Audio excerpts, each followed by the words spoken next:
Hey YouTube, Omar here, and here to break down and give you my game of the week preview for the Knicks. And this is a really marquee match, real marquee matchup.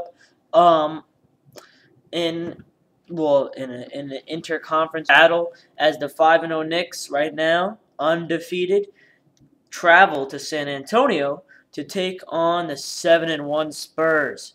Now, let's get right into it with a little position by position breakdown. So we start at point guard. The Knicks will roll out Raymond Felton, and the Spurs Tony Parker. Of course, Felton has been pretty good this year.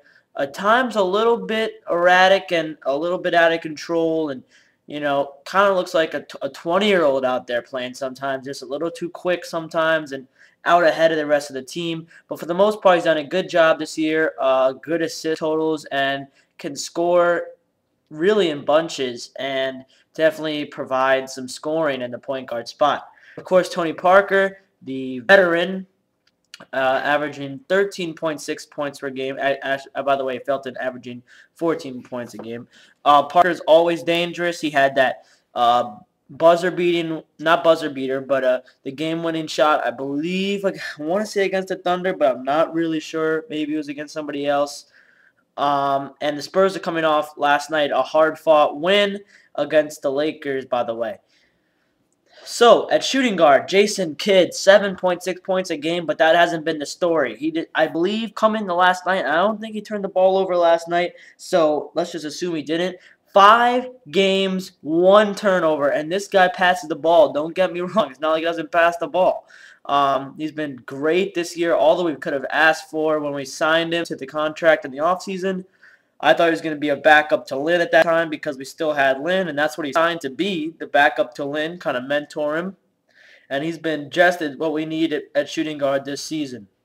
For the Spurs, I only know his first name. Hold on, let me just click on him here. But, yeah, Danny, that's what I thought. So, Danny Green, from what I'm looking at here, 11.6 points a game.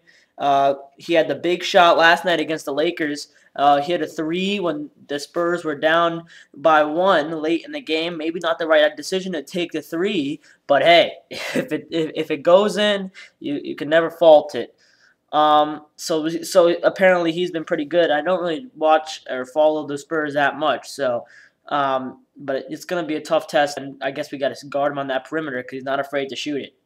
For a small forward, another raving success and surprise for the Knicks. Ronnie Brewer, he wasn't slated to start, but with the injury to Amari, he's coming to the starting lineup, averaging 9 a game. But that's great for a guy that has never had a polished offensive game, but he's starting to be able to make the threes, driving, really good on the boards, and of course his forte has always been defense, and he has not been bad there this year. And for the Spurs, we got Kawhi Leonard, and he is, I think, second year or first year, a young player in the league, and definitely a guy that I've heard his name a couple of times. I know who he is, and a solid player. He's been for the Spurs with a little bit of youth among all those veterans. At power forward, it is the marquee matchup. Carmelo Anthony averaging just a shade under 27 a game. Duncan just a shade under 19 a game. Of course, Carmelo at power forward right now because Mike Wasserman feels that it is a favorable matchup for Carmelo on offense and sometimes on defense. However, I don't see Carmelo guarding Duncan, and I don't see Duncan guarding Carmelo in this game. I think possibly they could put Kawhi Leonard and even Danny Green on Carmelo during the game, and I could see Tyson Chandler on Tim Duncan a lot. I think Carmelo got a little bit bullied in the post last night against Big Baby Glenn Davis for the Magic. And if he's getting bullied in the post by Big Baby, there's no doubt in my mind Tim Duncan could take it to him in the post. So hopefully Melo's not stuck in too many post situations against Tim Duncan, but obviously that's the marquee matchup, the power forwards in this game. And the centers, Boris Diaw for the Spurs and Tyson Chandler for the Knicks. Two sort of, they don't score that much, but they're making their name, making their presence felt on defense. And throughout the game, Chandler had a pretty good game last night. A couple alley-oops he missed, but then he started dunking them and finishing them for Raymond Felton. Always good on defense. I think Defensive Player of the Year last year. And it's just, this is going to be a great game. I'm really looking forward to it. I hope I get to see a little bit of it tomorrow and don't have too much homework to do. It starts at 8:30.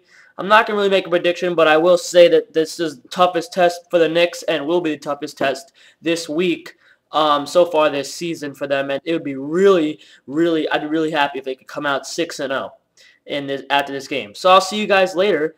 I think I might come with a special R.A. Dickey video tonight, recapping his Cy Young winning 2012 season. That's right. In case you didn't know, R.A. Dickey won the Cy Young. So I'll see you guys later.